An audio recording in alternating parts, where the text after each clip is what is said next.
तो my dear friend, कैसे हैं? मैं उम्मीद करता हूँ आप लोग बहुत अच्छे होंगे। चलिए आज हम लोग त्रिकोणमिति में सारणी कैसे निकाला जाता है उसको सीखेंगे ट्रिक के माध्यम से। तो चलिए स्टार्ट करते हैं क्लास को। तो देखिए यहाँ पर क्या है, थीटा है, 0 है और 30 है, 45 है, 60 है, 90 है। साइन से लेकर के कोसेक तक का मान हमको निकालना है।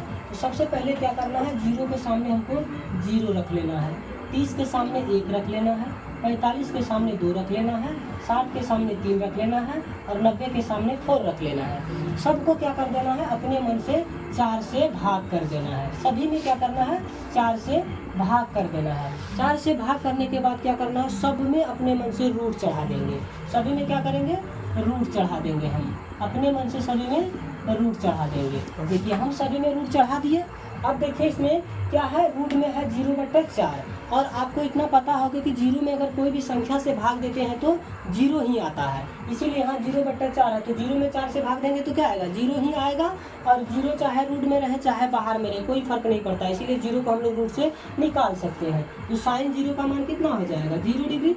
उसके बाद अब देखिए तो यहाँ पर √1/4 है, तो 1 चाहे रूट में रहे या बाहर में रहे कोई फर्क नहीं पड़ता है और 1 बाहर आ जाएगा। अब देखिए 4 का हम लोग जानते हैं कि वर्गमूल कितना निकलता है, तो 2 निकल जाता है। तो इसीलिए यहाँ क्या हो जाएगा, 1/2 हो जाएगा। और देखिए यहाँ पर 2 × 2 2 × 4।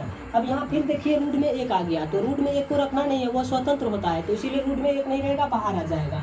और यहाँ पर 2 देखिए तो क्या है, रूट में है और 2 रूट से बाहर नहीं निकलता, इसलिए इसको रूट में ही छोड़ देना है। तो यहाँ क्या हो जाएगा, 1/√2 हो जाएगा। अब देखिए यहाँ 60 का मान निकालने के लिए क्या करना पड़ेगा, √3/4 है, तो √3 बाहर नहीं निकलता है रूट से, लेकिन 4 निकल जाता है। तो यहाँ रूट को वैसे छोड़ देंगे, 3 को वैसे रूट में, और 4 का वर्गमूल क्या होता है, 2 होता है। इसीलिए नीचे में क्या रख देना है, 2 रख देना है। अब इसमें देखिए तो 4 × 4 कट जाता है, तो इसको में देखिए तो क्या बच गया, तो √1 बच गया। और 1 चाहे रूट में रहे बाहर में रहे कोई फर्क नहीं पड़ता, उसको बाहर निकाल सकते हैं। इसलिए सिर्फ क्या बचेगा, तो 1 बचेगा।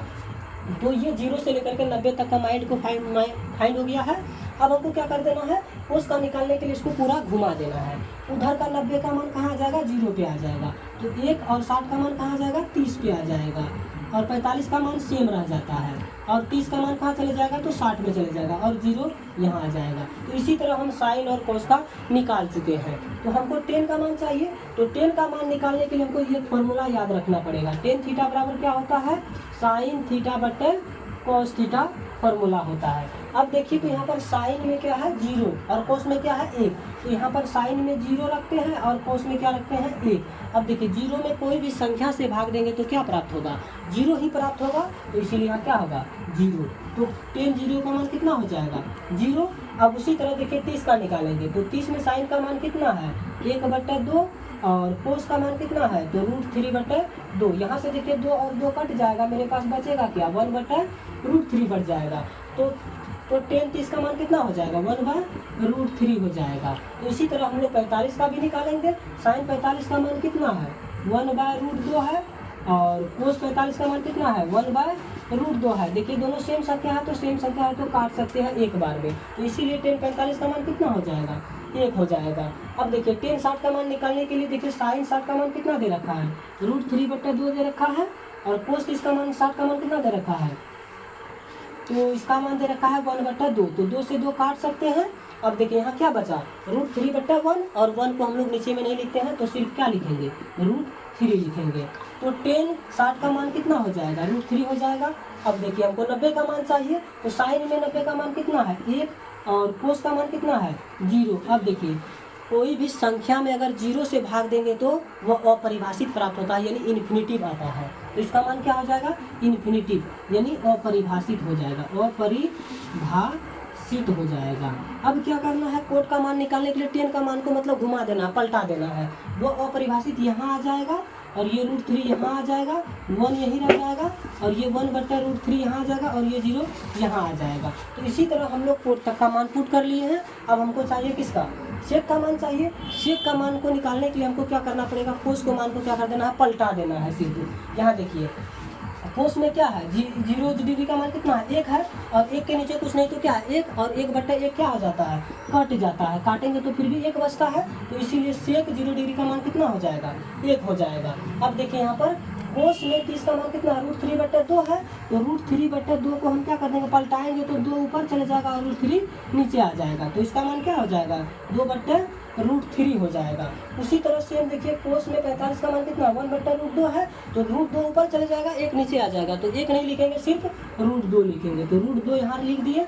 उसके बाद अब देखिए 60 में क्या है, तो 1/2 है। तो 1 नीचे आ जाएगा, 2 ऊपर चले जाएगा। तो 1 नीचे रहता तो कोई फर्क नहीं पड़ता, उसको लिखते नहीं है, इसलिए सिर्फ क्या हो जाएगा, 2 हो जाएगा। अब देखिए यहाँ पर तो 0 है और 0 के नीचे में यहाँ कुछ नहीं, तो क्या है 1। अगर इसको पलटाएंगे तो क्या होगा, 1 ऊपर जाएगा, 0 नीचे आएगा। और कोई भी संख्या में अगर 0 से भाग देते हैं तो वो अपरिभाषित प्राप्त होता है, यानी इन्फिनिटी प्राप्त होता है। तो यह क्या हो जाएगा, इन्फिनिटिव हो जाएगा, यानी अपरिभाषित हो जाएगा, अपरिभाषित हो जाएगा। अब क्या करना है, तो सेक का मान को सिर्फ क्या कर निकालने के लिए सेक का मान को पलटा देना है। तो यह अपरिभाषित यहाँ आ जाएगा और 2 यहाँ आ जाएगा, √2 यहाँ रह जाएगा और ये 2/√3 यहाँ आ जाएगा और 1 यहाँ आ जाएगा। तो मेरे प्यारे बच्चों, आज के क्लास में हम लोग सारणी को निकालने के लिए बहुत अच्छा से सीखे हैं। तो अगर आपको क्लास अच्छा लगता है तो अपने फ्रेंड में शेयर कीजिए और लाइक कीजिए। इसी तरह का वीडियो पाने के लिए क्लास में जुड़िए। तो चलिए आज के लिए इतना ही, उसके बाद फिर आगे देखेंगे।